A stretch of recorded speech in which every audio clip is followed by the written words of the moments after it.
Thank you very much. I know there are a lot of people who think it's time for me to retire. So, and I also want to acknowledge Edna English, who's here with us today. Edna was chairman of the Board of Selectmen a lot of time when I was working on the Greenbush project, and she was a very solid contributor to that cause, and we owe her a great vote of thanks for all that she did during her term on the Board of Selectmen. So I guess I have to start by giving you something that with which many of you may be quite familiar, the early history of Hingham. So I'm going to tell you a little bit about that before we get into how we got to where we are today with stores and country stores and so on in Hingham. And the thing to bear in mind is that, well, when we think of immigrants, we think of people who are leaving a situation behind where there wasn't enough food, or they were, and they didn't have any way to make a living and so on.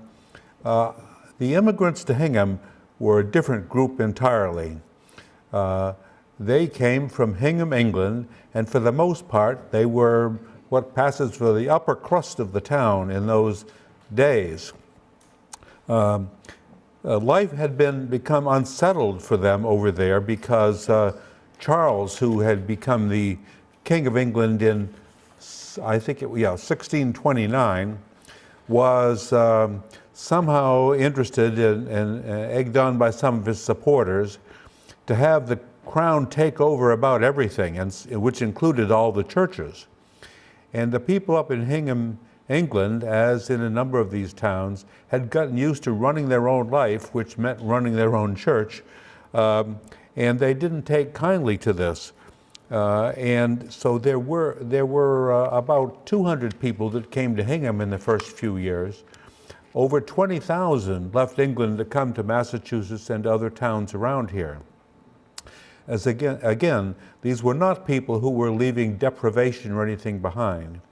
So they brought with them, as far as they were able to do so, everything that they had and everything about their life, which was as it was in Hingham, England, except for having that king around there and the archbishop telling them what to do in their town and in their church.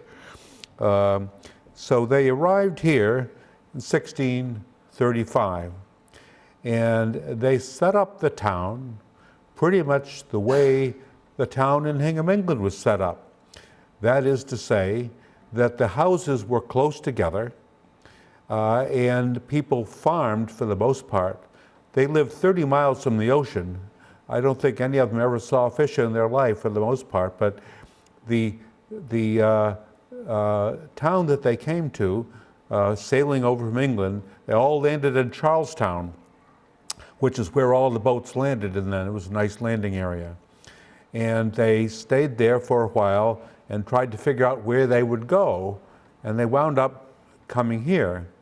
And there were other people from Hingham that came in and joined them, and they were all boats from everywhere coming into Charlestown. And they signed up some other people who didn't come from Hingham, England, say, well, we're going to start a town out here. Why don't you come along with us? And some of them did. So when they arrived here in 1635, they sailed right up the town brook, rode up the town brook, and landed right at the foot of Ship Street. And you can go down there and you can see a plaque. I'm sure many of you are familiar with it. And so that was where they landed. And the first thing they did was to divide up the land. They were very organized, and they'd been out here and they had surveyed the situation. There were some people living here already, and they generally came from other parts of England, maybe from the western part of England. So these Hingham people who came in and said, well, we're going to start a town here. Well, we already have a town. It's called Bear Cove, but they changed it to Hingham, and so that the first thing they had to do was to divide up the land. And everybody was given 3 pieces of land. One, a house lot, and the houses were close together in the same pattern that they'd had in Hingham, England. And they also would have a wood lot for firewood and for other purposes. And then a planting area or place to get hay for their horses and animals. So people had three pieces of land for the most part. And this is in the first houses right along North Street and South Street. That was all Town Street. And then later up, beginning to come up toward the center, up Main Street on what's called Bachelor's Row. And that was the way it was settled. And some of the first people who were here, now they were looking for what they thought was religious freedom, but it was freedom for them to work and for everybody that was under their control to celebrate religion just the way they said they should. And there were some people who weren't quite sure how they felt about this, including some of those early settlers. My favorite was Mr. Arnold, who came from the western part of England and came out here with his family and his servants and everything. And he was given a lot right where the front door is to Talbot's. That was right where his house was. He was gone within a year because Mr. Arnold was a Baptist, and Baptists were not that welcome here, he found out. So he went off to Rhode Island and became one of the founders of Rhode Island.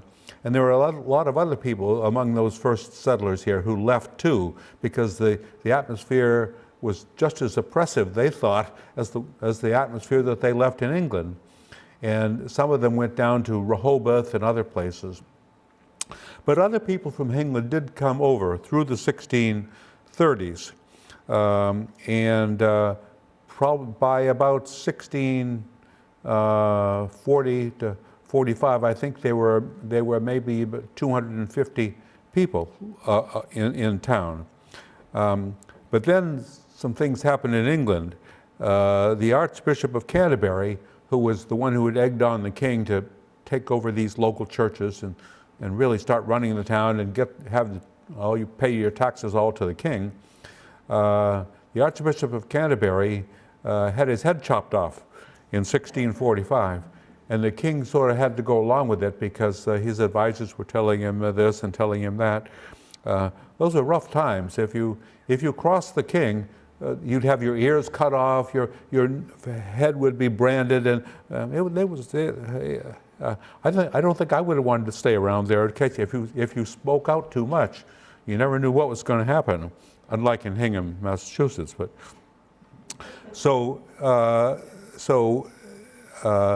that then the king himself, Charles I, had his head chopped off in 1649 because he hadn't controlled these people who were trying to get to run all the local towns, including England, including Hingham. So after the king died, they said, well, let's take it easy on these Puritan churches now. We'll go worry about something or other else. And Cromwell took over. This was the period of the English Civil War, and he was there was no king for his period of stay in that role, which was about 10 years, 1649 to 1658. And at that period, immigration to the United States for the most part, and certainly to Hingham, stopped completely. Nobody else bothered coming because they could live in their own town of Hingham, England. And some people from here went back to Hingham, England. And then they had just the people who were the members of the church, the Old Ship Church, which was the only church in town. And then after the Cromwell period ended, Charles II became king, and he ruled for over 20 years. And he again stopped worrying about America and dancing and singing came back to England, and it was a different period. So people didn't emigrate. And so really through most of the rest of the first century of the town's existence, from 1635 really up to well into the 18th century, nothing changed in Hingham, so to speak, because everybody was a farmer, Everybody raised their own food. They lived next to neighbors, and if the neighbor produced some other kind of food, they would trade with them back and forth. There really weren't any stores. Certainly there weren't any food stores. And this was true for well over 100 years after the town was founded. One of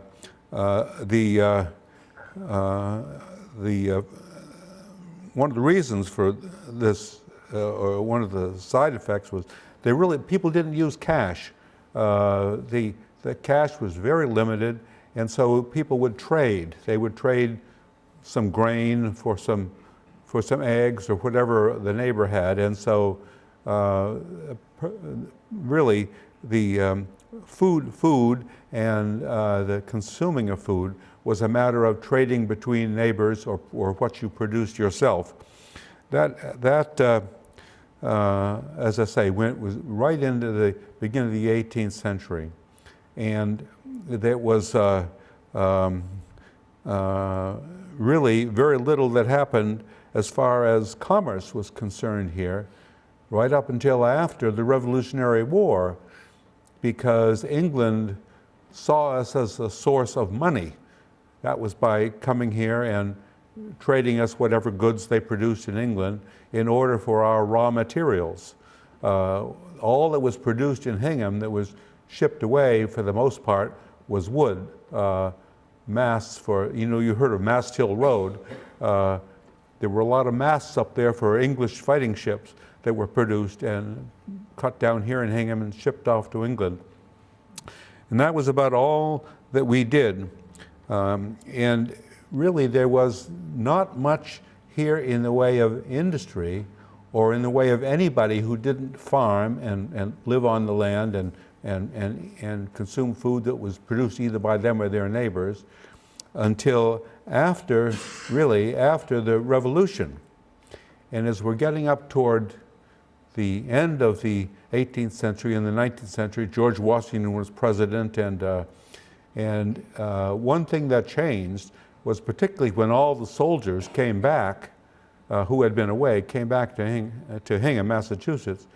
They didn't have any land, they didn't have any way to make a living, and so that's when industry began here in Hingham, really about around 1800, the early part of that. It was a very partisan period, as I'm sure you know, even more partisan than today politically. The Old Ship Church split in two between the Federalists and the Democratic Republicans, followers of Thomas Jefferson. And the whole town was split. If you would go into a bar, it would either be a Federalist bar or a Democratic Republican bar. And you didn't go into the bar where your people weren't. And in going back and forth to Boston, there were two ship lines, the Federalist line and the Democratic Republican line. And if you missed your boat, you'd stay at a hotel in Boston before you'd ride the other people's boat out to Hingham at night. It was very much that way through the early part of the new century. And things there really didn't change too much. And construction business didn't really start here in Hingham until after not only the Revolutionary War, but the War of 1812. Because in all that period, up after the Revolutionary was over until after the War of 1812, the British were still trading up and down the coast, and they controlled the waters. And so it was very dangerous for American ships to go out there. And we were starting to produce some ships here. Then after the War of 1812 was concluded, the world opened up to America. Our ships were sailing to the Caribbean, they were sailing all around the world actually, and they were taking with them goods produced in Hingham. And a lot of those goods were something that they discovered for the first time here in the first part of the 19th century. Fish, which they hadn't really spent much time with before. We were here right on the water as I said, they lived 30 miles from the water in England and didn't do much fishing at all. But some of the new settlers that came after the start of the century decided that this was something that they could do. And we, in selling fish, you had to have ship them somehow or other, and that's when the Hingham buckets began, because they would fill those buckets with salted fish, and down along the where the beaches down there, where the farmers market is, were all the places where salt was produced. And so we consumed a great deal of salt, and it was for salting this fish and shipping it off to the ends of the earth. So that's that was when we started producing food here in Hingham for the first time. Before that, when they arrived here, I haven't seen any place that I could find where it said exactly what they had for food, but I think they brought a lot with them. They had there were big holds under in the boats when they arrived, and there would be barrels of biscuits and smoked fish, smoked beef, and tubs of pickled eggs. They were great consumers of pickled eggs. So that's what they had for food. So then when the new century came along, and we had people here who were working who didn't live on a farm, that's when there was a need for some place to sell them and provide them with food. Again, no money and no cash to speak of, and such cash as the new state produced became worthless very early on. So there was still a lot of trading back and forth for people to get their food. But then as we get into the latter part of the first half of the century, in the 1740s and 50s, there were other developments. For instance, there was postal service for the first time. And one of the things that people who were then starting stores could do in order to increase their business and to get customers coming in was to have a post office job or assignment in that part of town. So a lot of the early stores that were set up were, if not to serve as a post office, then to provide other things that people needed, like tools and so on and so forth. And as you went around town, which we're going to do in our slides here shortly, you would see that it followed the pattern of the original settlement. Like there'd be a group of houses close together with the farmland beyond that and woodlots beyond that. And so that was the way the town was laid out then. And we're, I don't say unique, but very close to being unique, even in Massachusetts, because of the way this pattern of life in England was just brought right over and stuck right down here and followed by the first settlers. The what's I going to say? The other thing was that they had these stores again following the patterns in different neighborhoods. You went out to West Hingham, you went over toward Cohasset, which was a part of Hingham till the middle of the 18th century, and then up to South Hingham. The stores would generally be someplace where there was a post office. And beginning then and really right up until today, the country stores, to the extent they survive, have to find some way of getting people in the door. Why you should go there rather than someplace else.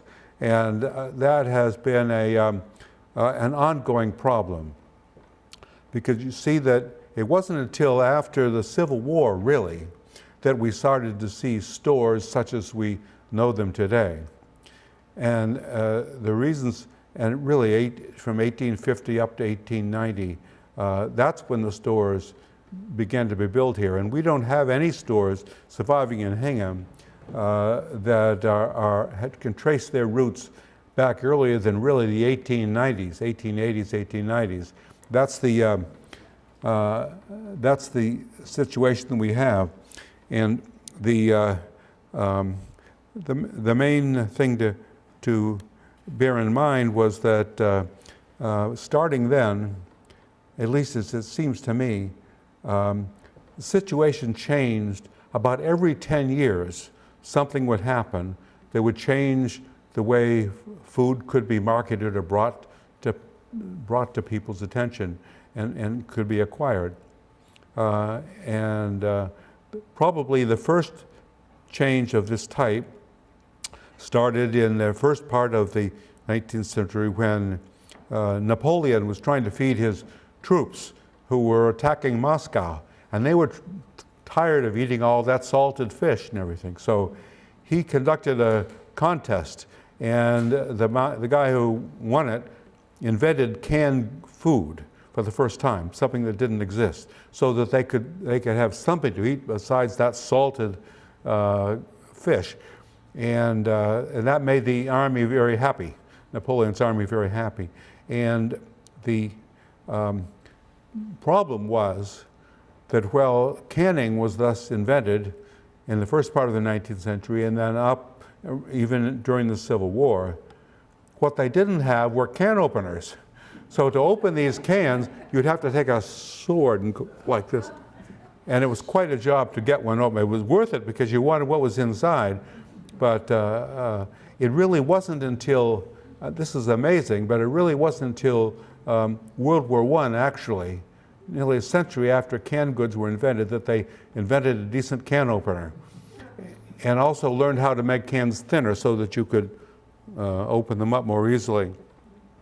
So that was one of the first things that happened. And then, of course, there was the coming of the railroad, which is 1848. Before that,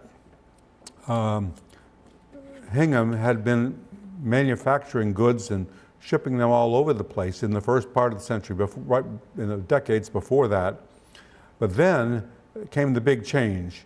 And I've looked at some of the prospectuses that were put out for why we should support the coming of the railroad. And one of the big ones is, and I think it's right in the archives of the Historical Society, that it would be great because we could all take our goods and we could ship them out to the world, and Hingham would then be able to make all kinds of money, and the local companies would make big profits, and so this would be a great thing. The problem was it worked out exactly the opposite, because with the coming of the railroad in 1848, people could ship in goods here made much more cheaply elsewhere, and basically such manufacturing as there was and business in Hingham actually came to a halt.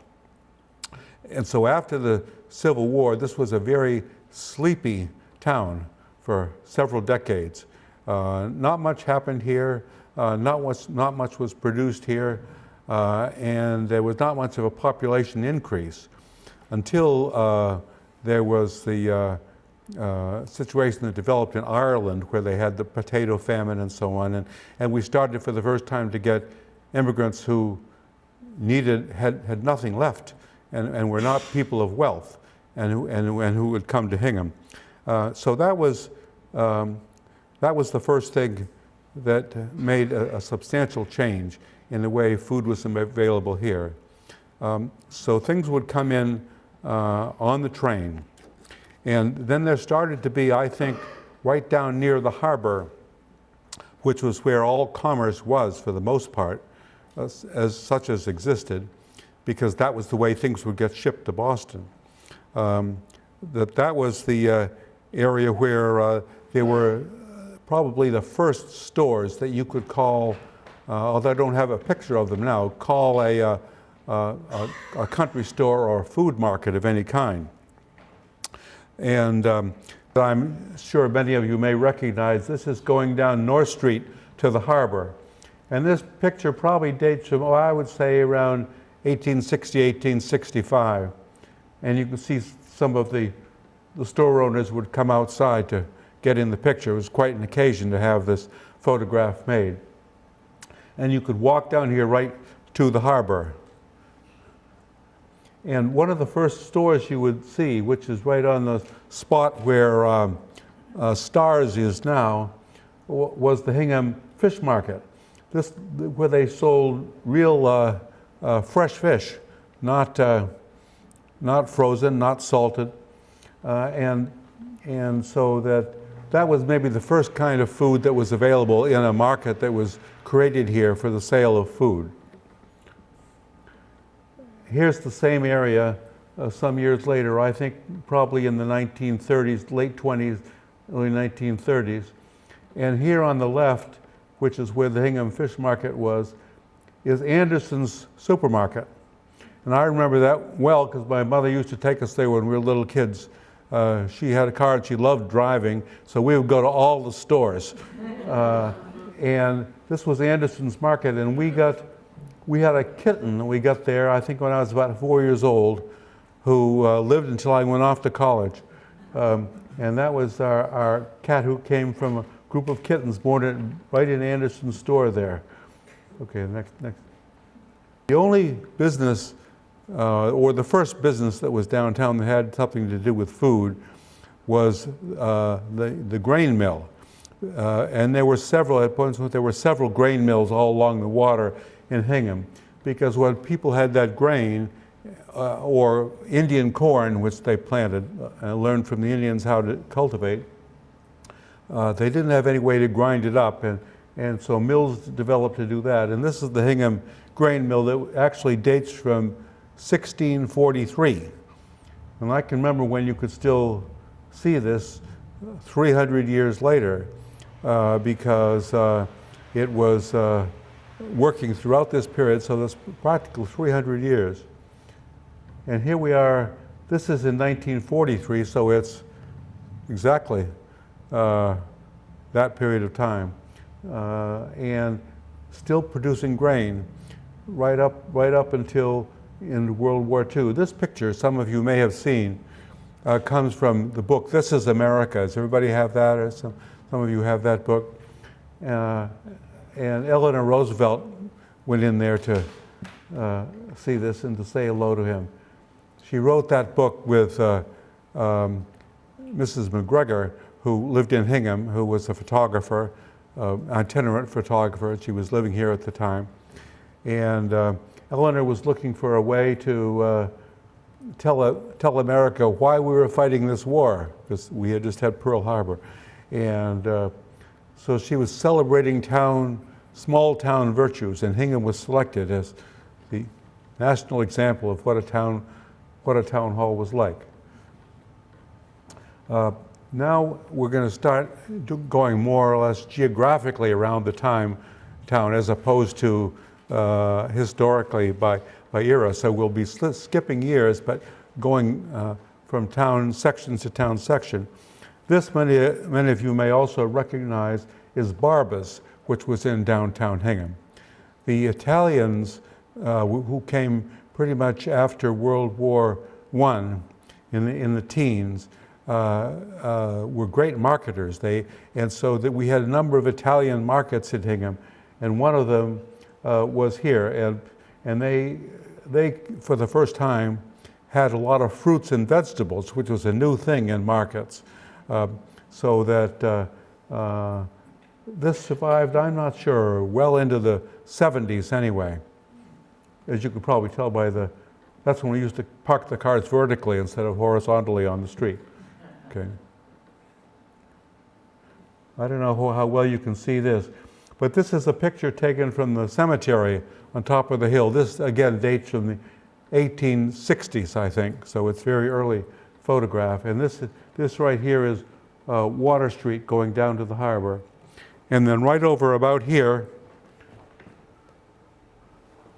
on the curve, there was a market. And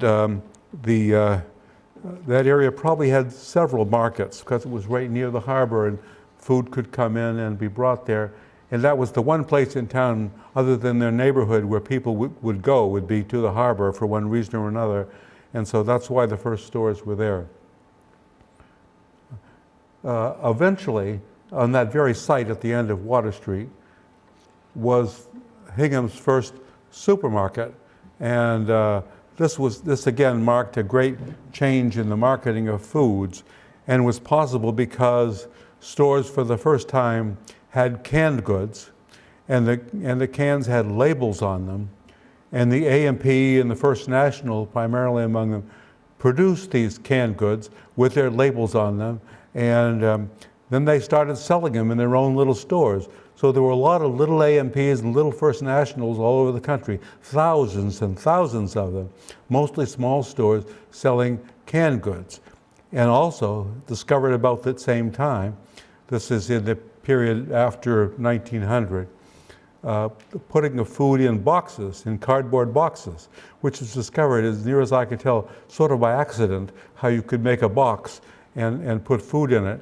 That meant that you could serve food and sell it in a way far different than the stores at that time. Most of the, what I call the country stores in Hingham, in the little neighborhoods, all were built from the 1880s to 1890s up toward the end of the century.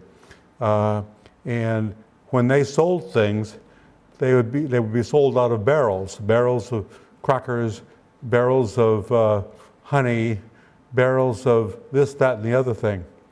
And we'll see later, we'll see some of that being done.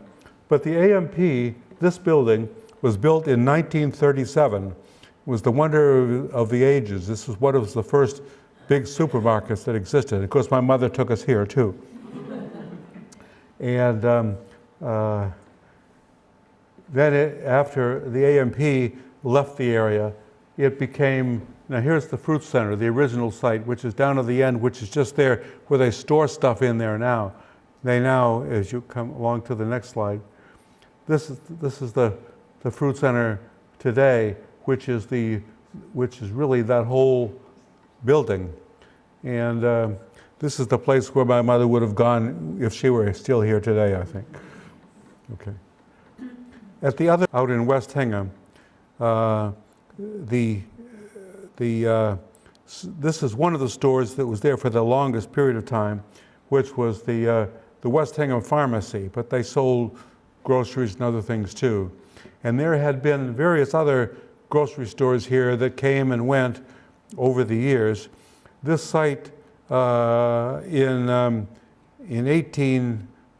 1890, was where the Methodist Church first was located, approximately on that site where the West Hingham Pharmacy is. Later on, they moved the church for whatever reason up across the block and up the hill a little bit, and this then became a commercial area.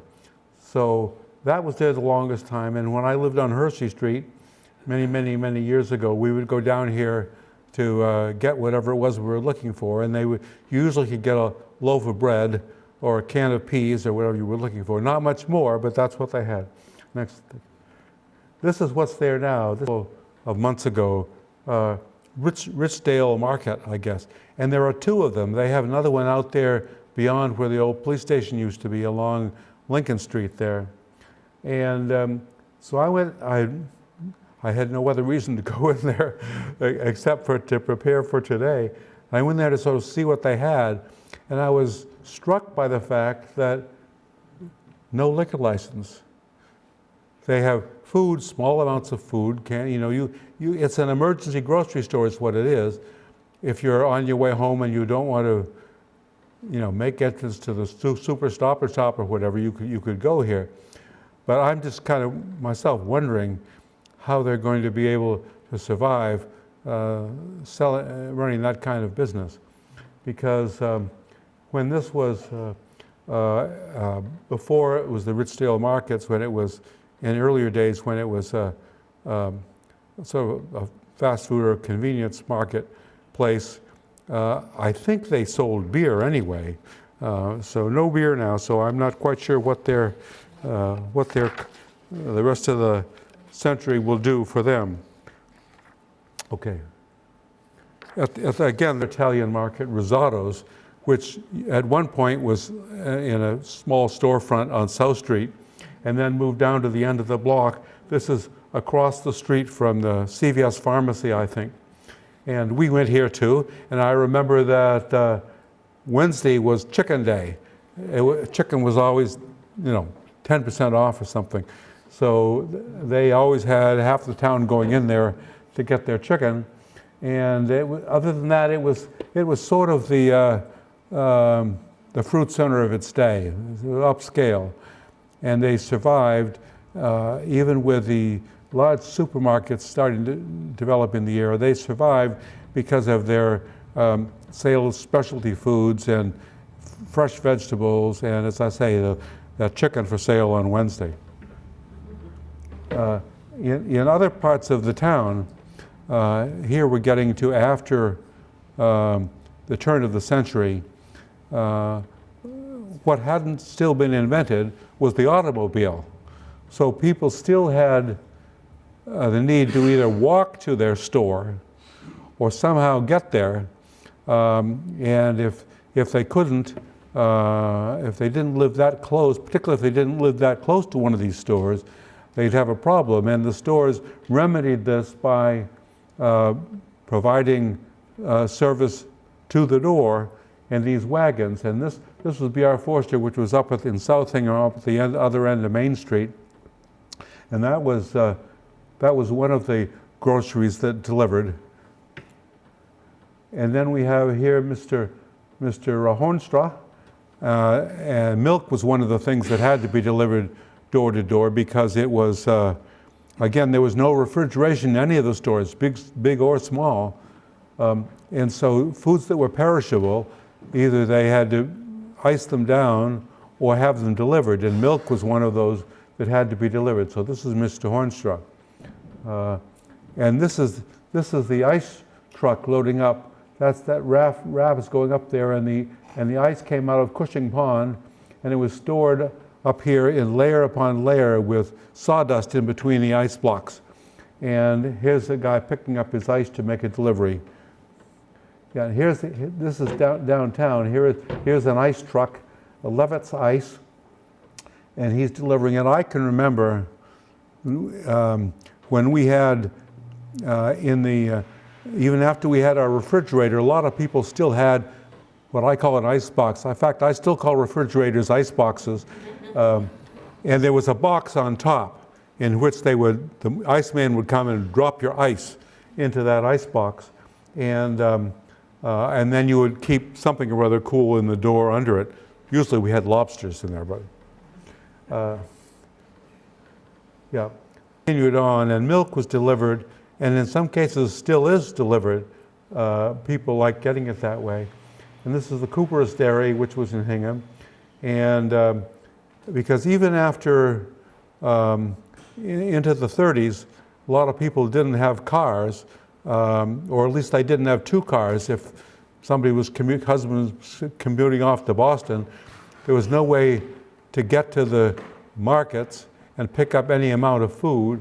And so people still got things delivered by truck and vehicle, really in the 30s because of the Depression and the markets and so on and so forth. And then in the next convenience, people got the idea that they like to get their milk delivered particularly. Here you see it with his milk there. Okay, next one. The other had one after this through the 30s and the 40s. And they were the first outfit that decided, again, if you were looking for upscale food and canned goods, and you didn't live near a supermarket, this was an alternative to have S.S. Pierce deliver. And what I like about it, and what I like about this picture is, although this is from an earlier period, probably in the early 20s, they had these same wooden boxes, and they had those for years and years and years. I think we still have one of them. They're great boxes. They fold up and they last forever, or at least so far. And so they would come and they would come in, they would come in and put the groceries right on your shelf in the kitchen for you, because they knew they had to keep that local business. So that was groceries. But the other thing that they didn't have, even if we're talking about in the 20s and even into the 30s in stores, was any kind of refrigeration to speak of. So as we say, the milk had to be delivered and meat had to be delivered and so on in some way other than going to store to pick it up, particularly if you didn't have a car. And then the big new development of these developments every 10 years or so, next slide, was the coming of, and this is the Birdseye Company. And Mr. Birdseye, I think that he invented this process for freezing fish in the mid-1920s, but it wasn't until after World War II that he started really freezing other kinds of things. The first was the famous green peas. That was his first product. And we were the last kids in town to ever get a TV set, but so we'd have to go over to a friend's house to watch Jackie Gleason at night. But the one thing we did have that most of the neighbors didn't, I can't remember why, was a freezer. And it was great having that freezer, except there was no place to get any frozen foods. So Mr. Birdseye had to start making deliveries, and this is what he did. So we always had the Birdseye, among all the trucks that arrived was the Birdseye truck. And here again, he would take, a big tub of chocolate ice cream or whatever and drop it into your freezer. And that made us very popular and earned us credits for those other kids so we could go to their house to watch TV. Oh yeah, is this the whole slide? I guess it is, yeah. Again, going back geographically down toward Hull, there was the sort of division of Hull off in the 1750s, I think 1746, to become a separate town. But out there at the end of the universe, so to speak, down toward Hull, was an area. The name of it is still in dispute among, not with me, but among some people today, what they call West Corner. And I was approached to make a ruling as town historian on this, and it wasn't very popular with some of the people, even some of the people who live there, because they call it West Corner, but it's not West Corner, it's West's Corner, apostrophe S. Problem is that's kind of hard to say, West's Corner. And there's Mr. Charles West, who married a woman who lived across the line in Cohasset. This is right down where Hingham, Hull, and Cohasset come together. And I think there's a restaurant down there, the Corner Stop, nice place. And they try and split the difference and don't commit themselves whether it's West Corner or West's Corner. I know it was West's because if you read the Hingham journals, after he started his companies and various enterprises down there and really occupied the whole area toward the end of the 19th century, he became very well-to-do, and they would go off to Florida in the wintertime, and they were always, the journal used to have this column that would say when the comings and goings of the fancy people, and it would always announce that the Wests had left for Florida or the Wests had returned from Florida. And it was this corner that they came to.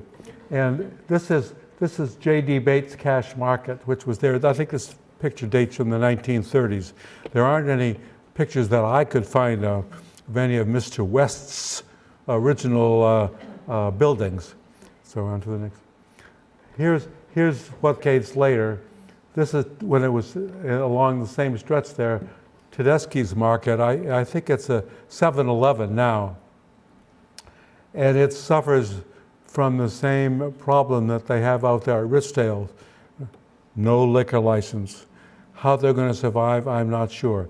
There's bread and other things. And I guess if you live it out at that extreme, everybody has, for the most part, has a car now. But if you've forgotten something, you want someplace close, you could go here or you go to Richdale's out there on Lincoln Street. So that's how they survive. And to this day, there is no agreement down there on what it's called, whether it's West's Corner if you're a purist, or it's West Corner if you say, well, we know better because we live here. Turn the next. Pass muster, because you could just slur it over. You say West Corner, West Corner. And that's somebody who has that car, lives down there. So this I'm sure will be a matter in dispute 100 years from today. Probably. Next one. Again, slipping back the other going west, actually west this time, instead of west corner, which is as east as you can get in Hingham, you get out to this building, which some of you may recognize today. This was the M.A. McNeil Groceries. It's founded about, 1875, 1880 or so forth, and lasted to 1910. It was two brothers who lived out there on North Street who ran the market. Next one. And here, as I say, lasted till about 1910. And the problem was the last brother died, and there was nobody in the family who wanted to run the store anymore because at that time, and this is around the turn of the century, of the century that we're currently in, another store was founded just across the street, which was Humphrey Brothers, Groceries and Provisions. And this became very famous because Mr. Amos Humphrey, who presided here, was not only had a little post office there to keep the money coming in and keeping the customers coming in, but he had an ice pond out and back that we have a man here who used to skate on that pond probably. And I think they stored it in the barn, probably the ice, I don't know. So he could sell you anything because he could sell you some ice to keep it cold when you got home. And this is probably, I would say, before 1900, because now we'll look at the next slide, which is after 1900, when there were, he had his own little delivery vans, because the stores even then, if you wanted to survive and your customers didn't have cars, you'd have to bring the food to them. So people, and then if you was walking, you couldn't carry it all. So he wanted to be able to sell you more than you could carry. And the only way he could do that was by having a delivery truck. So this store continued on for 50 years anyway. The next slide. Here's Amos Humphrey, Maitre D at Humphrey Brothers Grocery Store. And he was well known because he knew everything that was happening in town. And so if you wanted to find out what was happening, you'd go in and maybe get some grocery, but mainly you talk to Mr. Humphrey and get his opinion on what was happening. And those were simpler times. There was no TV at night, not much radio. So if you wanted entertainment and excitement, you'd go to town meeting. I don't know whether that's going to happen again or not, but that's what you did for excitement in those days. And one of the things that you always look forward to at town meetings with various characters, including Amos Humphrey, would always talk about something. You never knew what he was going to talk about, but he'd have something to say. And people would, and there were others of this type, and people would kind of shift around and look forward to, when's Amos going to speak? And sooner or later, he'd struggle to his feet, and there'd be applause and boos, and then he'd say something about something or other and sit down, and then other characters would get up. So those were different times, but that was, again, one of the reasons that people went to the small local stores, was to find out what was happening. Next slide. Straight up toward the Hingham Center. And you probably recognize this building today because that's Dependable Cleaners there on the right. And at that point, this is in the last third of the 19th century, this store belonged to the Fearing family. And David Fearing, I think, founded it. And his son was William Fearing, who for about 50 years was town treasurer of Hingham. And he lived in the big house right across the street.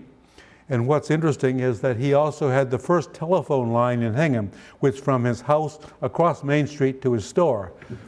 So we could call in and find out what was happening.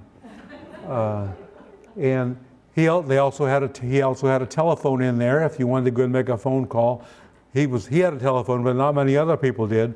So you could go into his store and make a phone call, or mail a letter, or the other things that brought you into that store.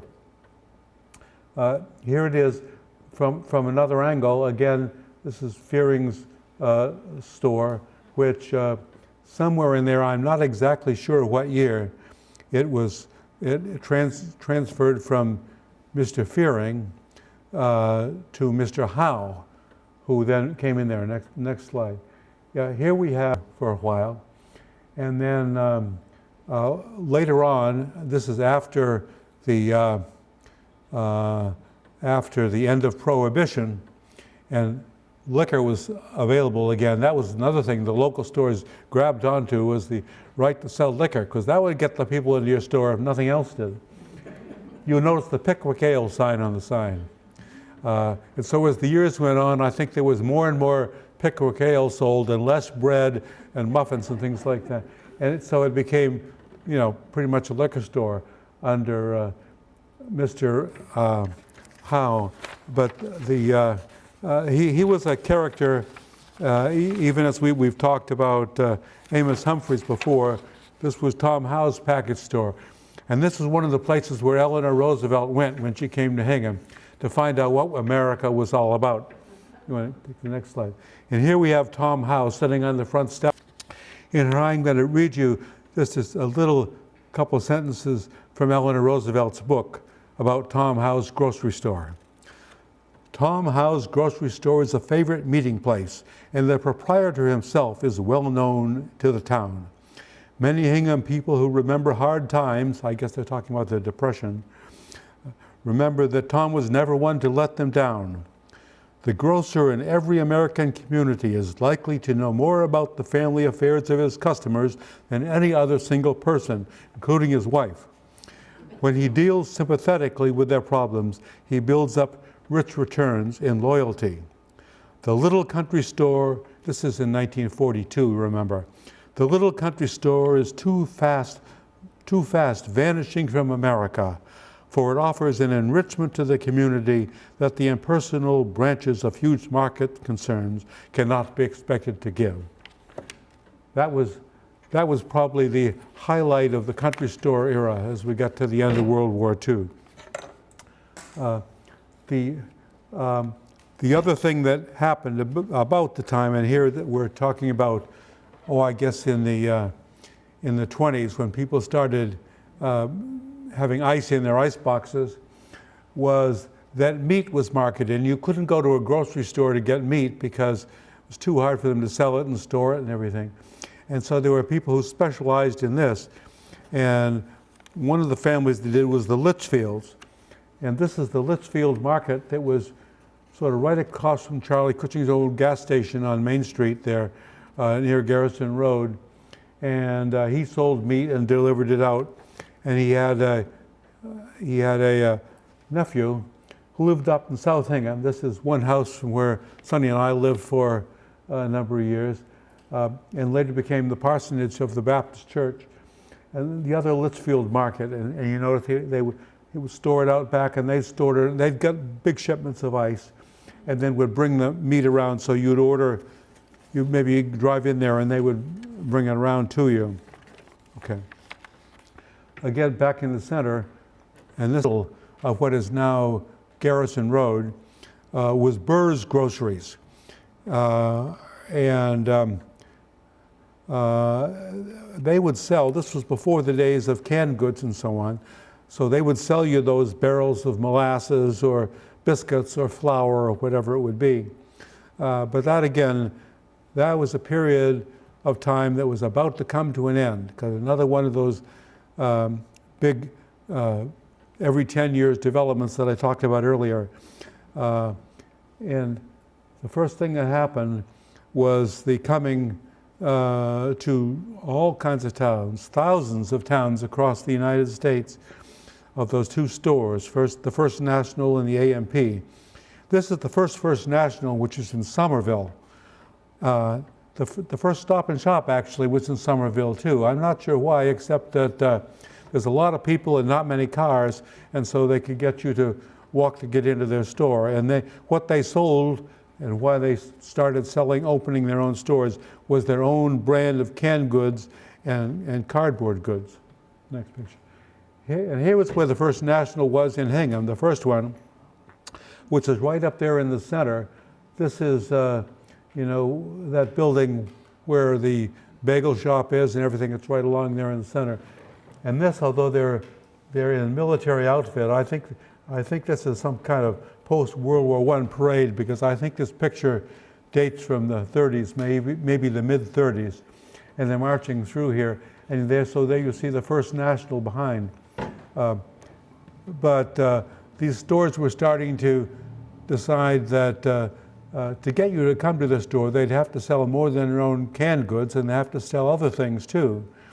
And perhaps even to sell milk and stuff that had to be refrigerated. And then people started having, if they had an automobile, they'd actually drive to the store and pick up their goods rather than just walk there. Later on, the First National, well, I would say about the end of the 30s, at the same time the A&P opened up near the harbor, the First National left this area and moved downtown. The Little Plain Market took its place there in Hingham Center. And they survived for quite a number of years. I'm not sure exactly when. Some of you might know that better than I do. But I remember we used to go here too, because there was always a parking space in front of the door. And the First National went downtown. This is where Baker's was later, and there's various other stores in there. And you see the guy would carry the groceries out to her car for you. They had, I don't think they had the carts that we have today. So this is right on Lower Main Street. There again, this is a picture that you might have seen before because it's in Eleanor Roosevelt's book, This is America. So this again, this is what America's fighting for, you know. This is America today. And so that was the second big supermarket that we had in Hingham. And each time something like this would happen, and there was a new way of selling foods that would advantage some people as it closed to others, it had an impact on the local community stores. So there was a time when there were maybe a dozen around town in various neighborhoods where there were houses close together. The number began to decline until I would say today there's probably only 2 stores that we could call actually country stores, remembering them from the old days. One of them is on Main Street. You've seen this. I don't know if any of you go there regularly or stop in there. The Main Street Market in Delhi. And I had been in here, but again, years ago, I'd never had any reason. And I went in there the other day. And so help me, it seems to me about 99.9% of what they sell is booze. There's wine, there's beer, there's liquor, big bottles, little bottles, huge bottles, tiny bottles. You can hardly move up and down the aisles. There's so many bottles. And at the back, there are some other things. To be fair, I think you can get a sandwich in there if you know how to work your way through to the back. I think they'll sell some other things. That's why they are groceries and not just beer and wine. But there's a heck of a lot of beer and wine in there, I want to tell you that. And up to the next picture. This is up the area in the neighborhood where I grew up. And this is what's today the Cracker Barrel, but it started probably in the 1870s. This land from here up to all the way to the corner all belonged to the Wilder family. And they owned all the buildings to put them up. And this building, I think, was built by 1850, but it then became a store probably about 1875 or so. And first was the Corbett's, groceries stores. And then you see right next to it, there's another building which says Ezra Wilder Clock Repair. Right up at the corner was where Jabez Wilder was, who built the tall clocks, Wilder clocks, of which the Historical Society has about 50. I don't know how many you've got, a lot of them. But then Wilder, I don't know whether they lost their touch or whatever, but Wilder clocks weren't being produced anymore. But his son, who's Ezra Wilder, repaired them and fixed them. And so he had a little shop right next to Corbett's Groceries. Then it changed. The Corbetts left, and this is again maybe around the turn of the century or so. The store became known as Ezra Wilder and Son. And Ezra Wilder, again, was the fellow who lived in the middle in the small house up at the corner. I think Jim Macedo, former president of the Historical Society, used to live there. But that was Ezra Wilder's house. And then he had the barn, and then this little building, and then he took over the ownership of the store. And next picture. And then here's the neighborhood that you've seen when you those two twin houses across the street, which I love those houses. I don't think there's any place quite like them in Hingham. Then this is the way I remember it in my youth. It was Joe Splain's store from the 30s well into the 50s. In fact, it was. This was after the Wilders, I guess, pretty much died off. There aren't many Wilders left in Hingham. In fact, I'm not sure there are any Wilders left in Hingham, but there used to be quite a few of them. This was a Joe Splain store, and then on the sign it said Joe's Store and Elizabeth's Shoppy, S-H-O-P-P-E.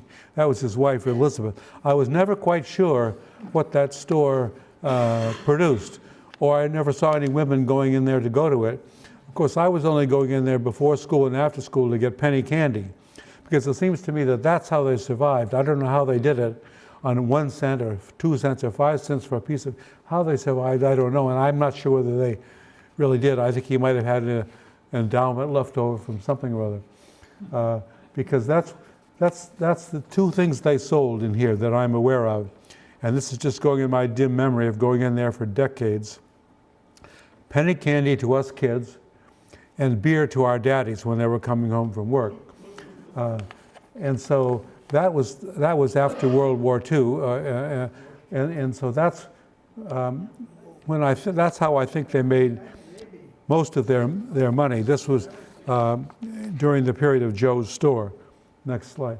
Here is a period. That's Frederick Wilder, and the son of Ezra, and so he ran the store through the period when it was E. Wilder and Son. He was the son, and you'll notice a lot of interesting things in this picture, which again some of you may have seen.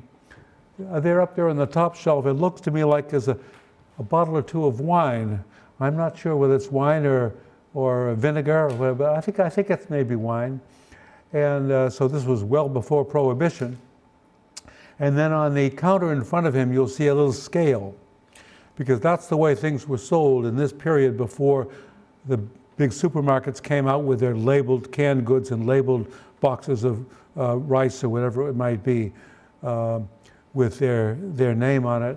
And so if you wanted something, you'd go scoop it out of one of the barrels and you'd put it, it'd be weighed on the scale, and they'd charge you for whatever that weight would be, and then you'd take it off. So you'd have to come, it's almost like today you're going to have to start bringing your own bags to the grocery store to fill them up. I'm not looking forward to that. I'm a great believer in plastic bags, but let's not talk politics. This is his wife, who was Hattie Shute Wilder, and they lived upstairs over the store, and then ran the store as well. So they lived in that neighborhood for years. And he died in, I think, 1947, but she lived on to be nearly 100. And here she is, she's up at the Second Parish Church addressing the mailers or something like that, stamp. And we kids went to the Sunday school up there, and we kids used to like to go up and talk to Hattie Wilder. She was very funny to listen to. She had an old New England drawl. That's how they used to talk here, even in Hingham. And when you would talk with her, and you'd be talking with somebody from the century before, and not only her values, but particularly the way she talked. It was a lot of fun. Here again, this is the area where I grew up, and the store is right off to the left. This is during Hurricane Carol in 1954, when the Crooked Meadow River overflowed its banks and came straight across, and I think there was water even going in the front door of the store. So those were exciting times that I can remember. That was then the next slide. But if you go in there today, there's a few more groceries than there are at the Hingham Center Market. I think you can get a loaf of bread here and other things down the center, but all around the outside is wine and beer and other soft drinks too. Mainly stuff that comes in bottles, plastic and glass bottles. So you can see if it goes by how much of the floor space is assigned to a particular product, you can tell where their profits are. It's not in selling those the spare loaf of bread or somebody or a bag of potato chips. It's this stuff. That's why I kind of wonder about those other stores that don't have the liquor licenses. Here it is today as you approach it. The crock nice about it, and the people who bought it, I think it fell on some hard times there for a while, and the current occupants, I think, have been there since when, 2016, and they're making a real effort to make it the kind of store it once was, and that you would romantically connect to, and think of, and to have it higher in your burned into your brain. So you say, well, let's stop in there. We don't have to drive down to the supermarket. We'll just pull right into the Cracker Barrel and get it. And so they look to have those things that you don't want to go all the way back to the supermarket, but you could just stop here and get it. And also a bottle or 3 of wine while you were there. Okay, the next one. Yeah, here it is. And you see they have handicapped accessibility. And then to the right, if you go up there now, they're putting out tables and with umbrellas so that you can go there and get a sandwich or whatever and go out and eat it. They can't serve you inside, but you can go right outside if it's nice weather and have that great country store experience. This is one of my favorite things too, because I don't think they did this, but it might have been the people before them, to show how romantic the country store was. This is a cover for an iPhone, which I think you can still buy. So you see here's the little camera up here. So you could have your Hingham country store iPhone cover. Okay. Then as we go up, this is, I don't know, 650 Main Street, I guess, right as you get, just before you get to Wilder Hall, you had the J.W. Cushing Grocery. It was also a post box, so you get your mail there, and I have other reasons to go in and get the news of the day. The mailbox, the mail post office, and the grocery store. Here it is today. It's a single-family house, a nice little house, and we need a lot more houses like that from where I'm coming these days. But that's that. Can you go back one? Oh, you can, yeah. There it was as a grocery store, and then forward there it is today. Okay. And then as you go up Main Street, even farther, Ollie Cushing store. There's W.S. Cushing's, and here again, as at the Hingham Market, where we saw where they have all the liquor now, there and here, what they had going for them that brought people in was they had a butcher, because you couldn't go into the supermarket and buy a pound of frozen hamburger or a fresh hamburger and bring it home. You had to go see the butcher and make an appointment, step to the back of the store, and he would slice off however much you wanted.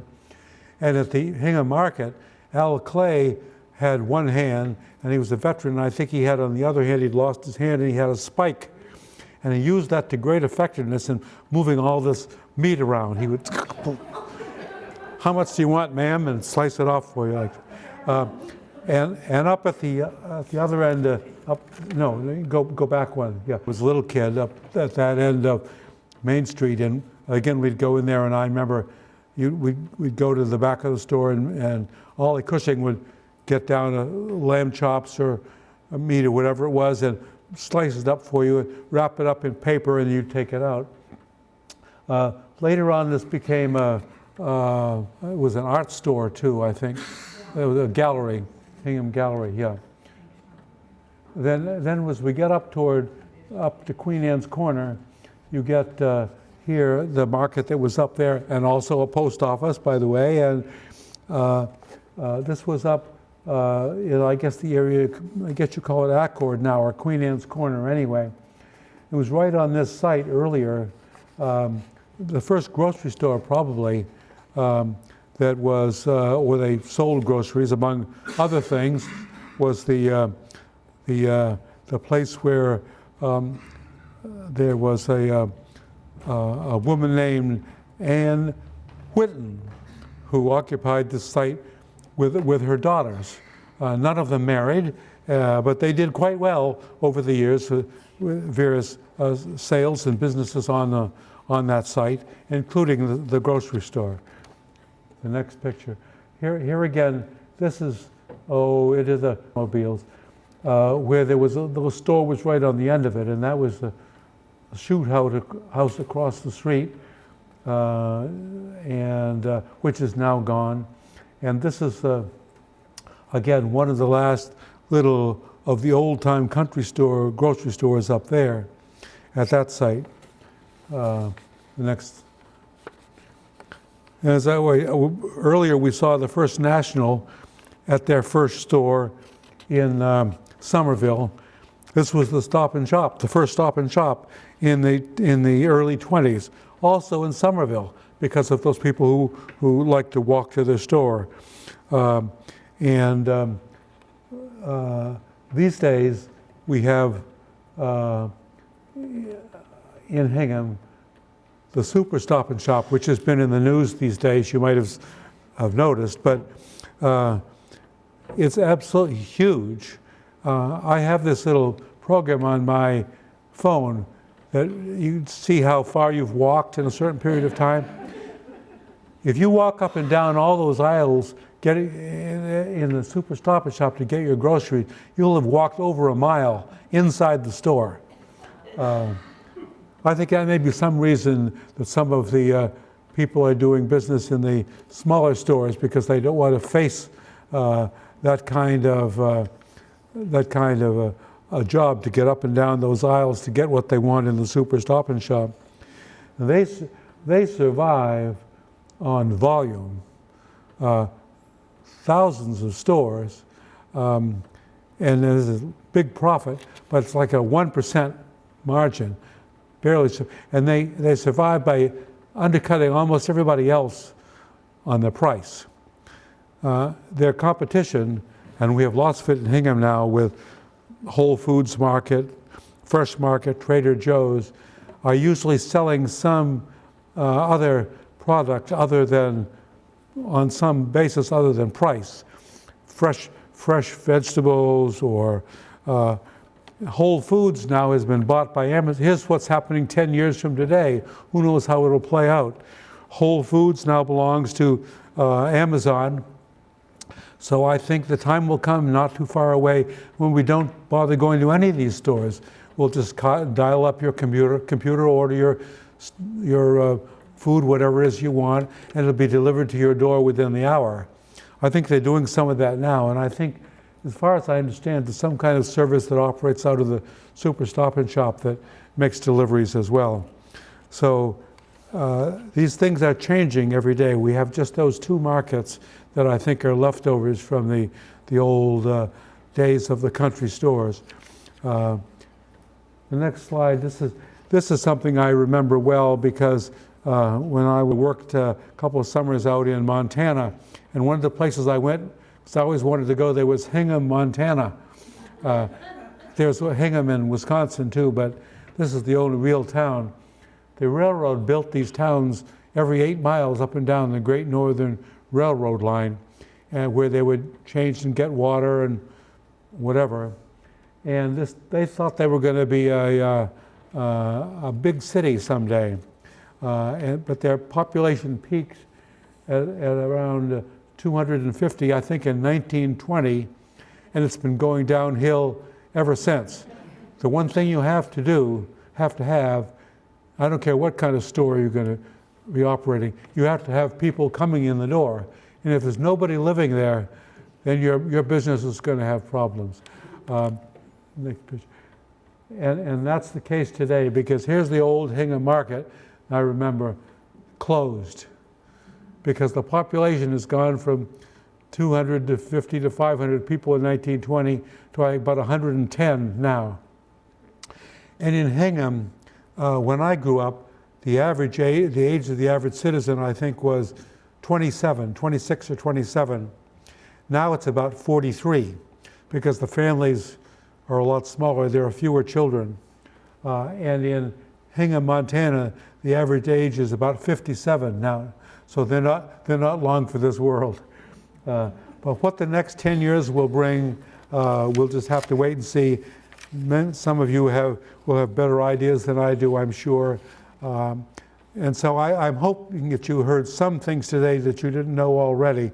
I learned a lot from doing this project. I didn't know what my assignment was going to be. Said, here's your assignment, and talk about this. I said, oh, okay. So I had to do a little bit of research, which I enjoyed immensely.